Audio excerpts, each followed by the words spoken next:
আসসালামু আলাইকুম এভরিওয়ান, আকলিমা কিচেনে আপনাদের সবাইকে স্বাগতম। তো আজকে আমি বানাবো ভাপা পিঠা। তো আপনারা পুরো ভিডিওটা দেখতে থাকেন।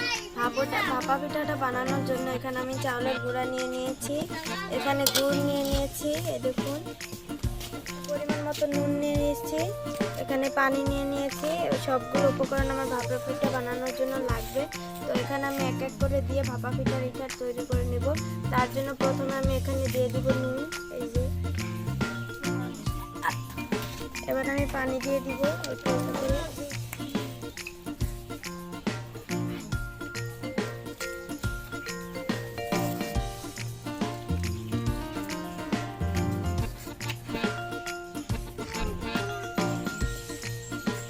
অল্প অল্প করে পানি দিয়ে এটা আমি ভালো করে মেখে নিব। বেশি পানি দিলে হবে না, অল্প অল্প করে পানি দিতে হবে।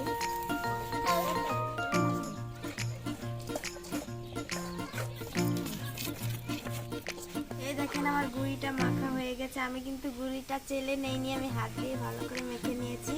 আপনারা চাইলে চেলেও নিতে পারেন, কিন্তু আমি মেখে নিয়েছি। এই দেখুন হাত দিয়েই খুব সুন্দর করে।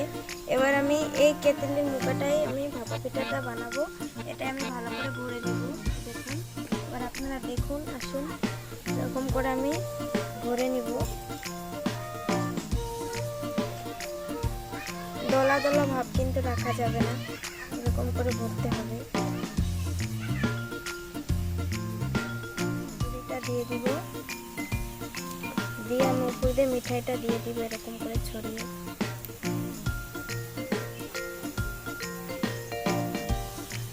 বেশি করে মিঠাই দিলে ভাপা পিঠাটা বেশি ভালো লাগে খেতে। আমি মিঠাই একটু বেশি করেই দিব, মিঠাই দিয়ে দিব।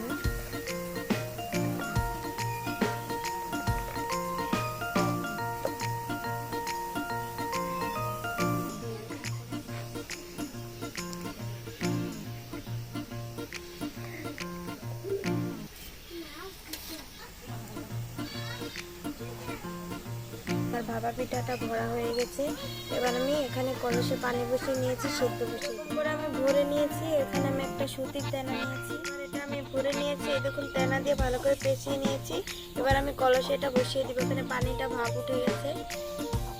এবার আমি এরকম করে বসিয়ে দিব, দিয়ে এটা এরকম করে ছড়িয়ে দিয়ে এই ঢাকনাটা উঠিয়ে নেব।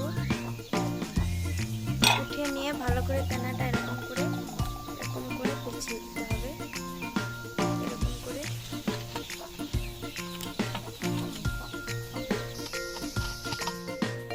দেখুন এই পিঠাটা আমার হয়ে গেছে। এরকম সাপোর্ট দিলে হয়ে উঠলে আমার পিঠাটা হয়ে গেছে। এবার আমি পিঠাটা নামিয়ে নিব, করে এখানে নামিয়ে নিব।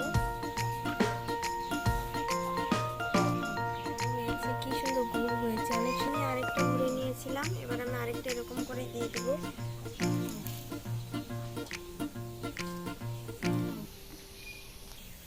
এই প্রসেসে আপনাদের সবগুলো পিঠা বানিয়ে নিতে হবে। বসিয়ে দিলাম ঠিক আগের মতো।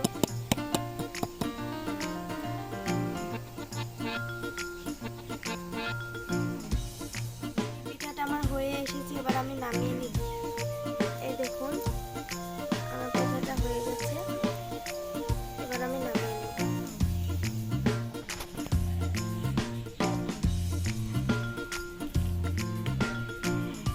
এরকম করে আমি আরেকটা ভরে নেব।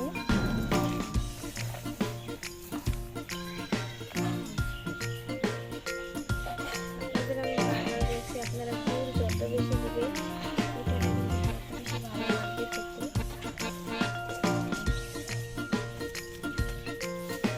তারপরে আমি আরেকটা পিঠা দিয়ে দিই।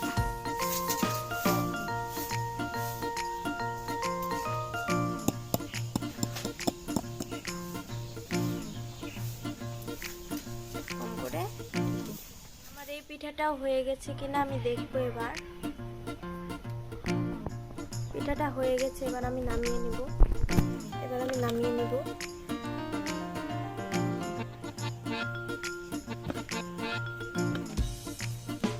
আপনারাই দেখুন কি সুন্দর কলসে আমি কি সুন্দর ভাপা পিঠাগুলো বানিয়ে নিলাম।